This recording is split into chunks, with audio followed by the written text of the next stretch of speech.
This whole trail started in late May when poppy photos began appearing online around Firle Beacon.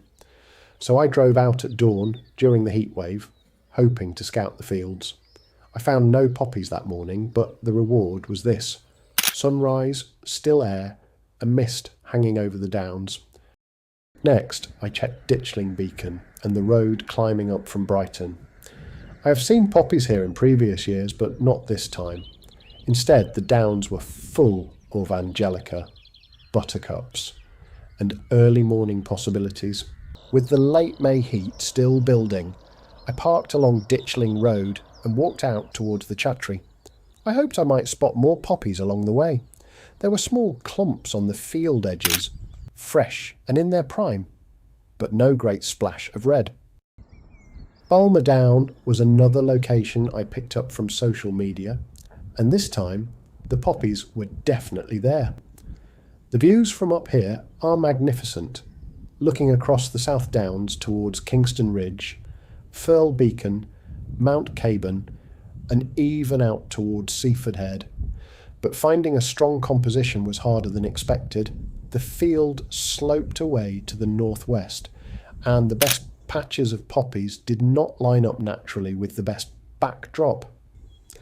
That is the challenge with poppy fields.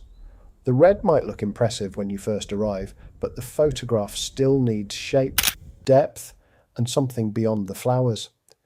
I had planned to stay here until sunset, but from high on Balmer Down I could see another splash of red towards Itford Hill at the end of the Firle Beacon ridge. So instead of waiting, I moved on. At Itford Hill, the poppy field was right beside the South Downs Way, just off the A26. I only took my phone, thinking this was just another scout, but straight away the compositions looked stronger. The red patches ran through the field, with the sun dropping behind Kingston Ridge to the west. This was the first time the poppies, the light, and the landscape started to come together. And of course, I had left the DSLR and tripod in the car. You always tell yourself you will come back.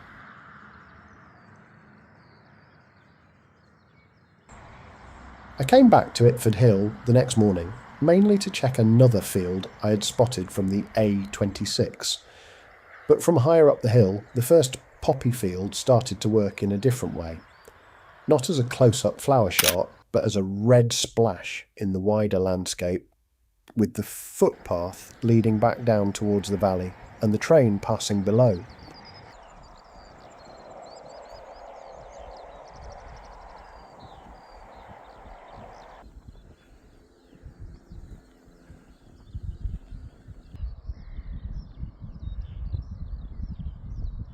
From Itford Hill, I pushed on towards Beddingham Hill. It was quite a hike to reach the next poppy field, but this was where the compositions really started to open up. Looking west, the poppies lined up with Kingston Ridge rising in the background, and the clouds added interest right across the frame. The wind was the main problem. I was hand-holding the camera, trying to keep enough depth of field at f16, while the flower heads moved in front of me.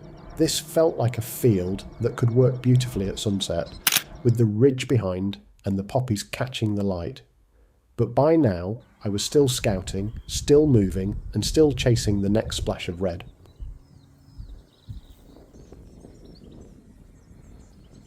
By this point, I was exhausted and ready to head home.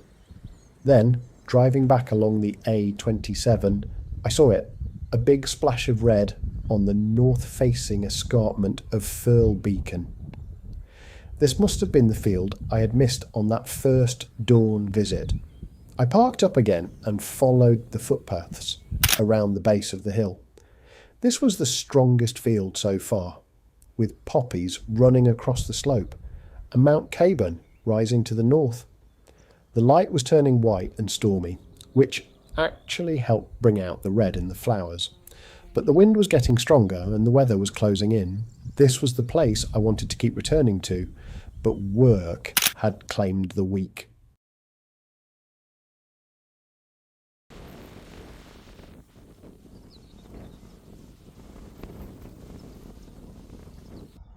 The following weekend, I returned to Firle Beacon. Heavy rain and storms had come through during the week, and the reports were that the poppy field had already gone over. I still needed the walk, so I followed the footpaths around the field and up towards Beddingham Hill. The light was dramatic with broken cloud, the poppy field catching the sun and Firle Beacon falling into shadow. But close up, the flowers were wet, soggy and past their best. That is the thing with poppies. The window is short, you chase them while they are fresh, and then, almost as quickly as they appeared, they are gone. And that was the South Downs poppy trail of May and June